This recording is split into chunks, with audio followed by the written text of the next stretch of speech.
Guhimiriza abatanga kori kurwanya ibituma ubutunzi bw'igihugu buhungabana niyo yari intumbero y'inama yagirishijwe n'ubushikiranganji butatu, ubw'ikigega ca leta, ubushikiranganji bw'intwaro yo hagati n'ubushikiranganji bw'ubudandaji nk'uko bivugwa n'umushikiranganji w'ikigega ca leta Audace Niyonzima.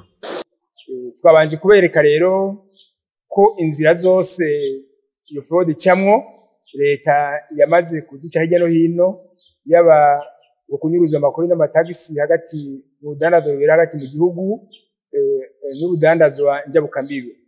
Twaberetse rero ku rudandazwa rwo hagati mu gihugu inzira zitandukanye, ari izijanye no kugabanya amafaranga bategereza gushirako amakuru n'amatagisi, kugabanya urudandaza bakora, kwinyegeza mu badandaza bato bato kandi ari banini, na cyane cyane kuratanga iyi facture ari nayo bakunda kwandikako, bategereza kwandikako ya tagisi y'ingiragaciro bita TVA.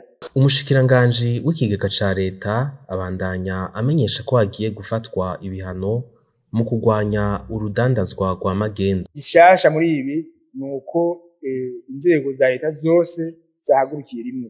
Navuze ikigo Oberi gisanzwe gifise ibyo kijejwe cyakora ibyo gishoboye, ariko ubu leta yahagurukiye rimwe.